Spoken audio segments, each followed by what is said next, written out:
everyone, welcome to my week 28 pregnancy update.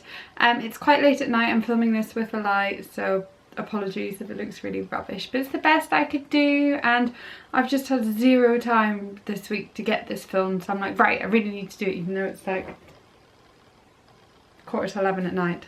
But anyway, so 28 weeks pregnant, so officially into the third trimester, which is rather scary.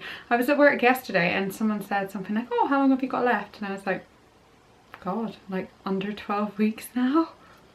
So that's really scary. I feel like I've just been like floating along in this pregnancy thinking it's gonna last forever, and now I'm like, oh God, I'm not ready to have a baby yet.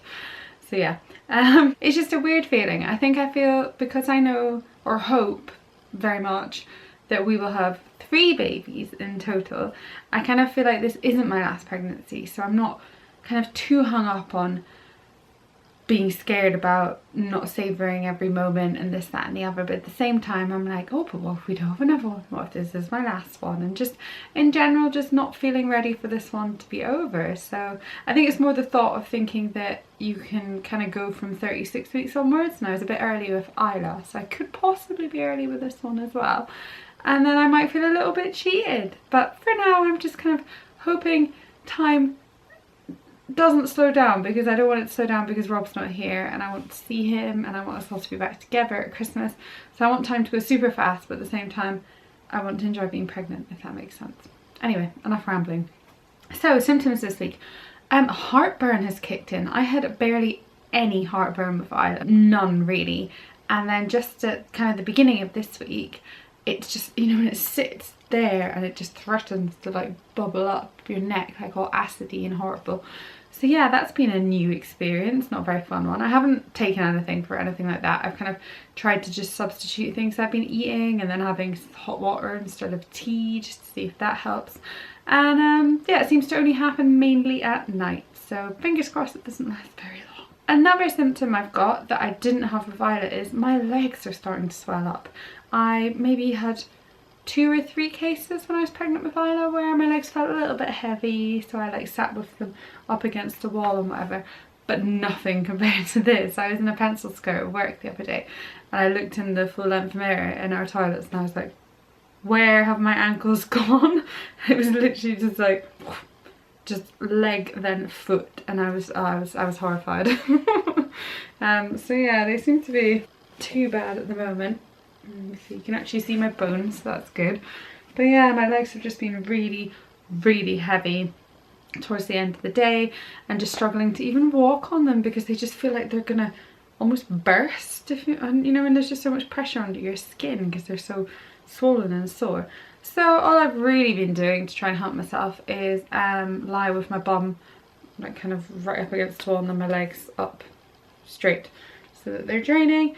And then a few people have mentioned some leg balm things to me on Instagram and things like that, so I'm going to check them out. The Clarence one sounds very good, so I should need to get some pennies together to get that. Other symptoms, I've been having a lot of pains again, but it's really hard to describe. It's almost like pulling muscle pains in my bump. And I had Braxton Hicks with Isla, and I don't know if it's quite that yet, or I don't know, but I've just been getting tightening. So I mentioned it to my midwife. So hopefully it's not going to be anything. Movement wise, baby is still a crazy active bean and is really reactive to my voice, to hot food, cold food, any sort of drinks, really like sugar. And yeah, just is a wild little thing. It is constantly kind of kicking and squirming and shuffling, and a lot of the kind of attention's focused on my right rib for some reason, and it gets really solid up there, so I don't know if that's a bum or a head or what it is, but yeah, it's a very active little bean, so that is good. And it's good for the whole count the kicks or kick count or whatever they call it these days, because with Isla she was quite sporadic and usually mainly at night, whereas this one does have more of a pattern, so hopefully I'll be able to monitor it a bit better. Me kind of emotional state, I'm just up and down really, same old.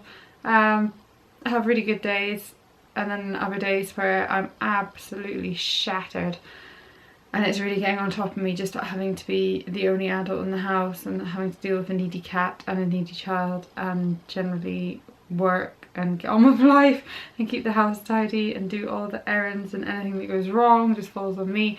And it's a time of pregnancy when you're supposed to be resting more, and I read something on my app which made me laugh and also pissed me off a little bit.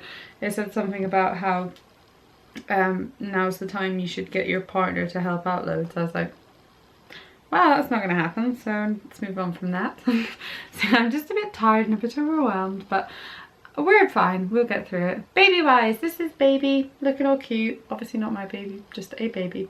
Looking very baby-like now, so that's exciting. Baby is 37.6 centimeters roughly and is over 1,000 grams now, so 1,005 grams apparently. Baby's eyes are now partially open and the teeny tiny eyelids are able to blink, and even though the eyes do have some pigmentation in your iris, it isn't until it reacts with light that your baby's eyes will actually be determined. I think that's why when they're born, so I had black eyes when she was born, and then they turn to blue quite soon after that. And my app's telling me that apparently sometimes you can't even tell what colour the eyes they're going to have until 9 months after birth. Baby is able to recognise different levels of light in the womb. Even though baby has still got quite a lot of growing to do, a lot of fat's now being deposited under the skin, so they're not looking so wrinkly and skinny. And on that note, muscles are starting to develop some sort of muscle tone as well. Baby, if it was born now, would have a 95% chance of survival, which is just fantastic.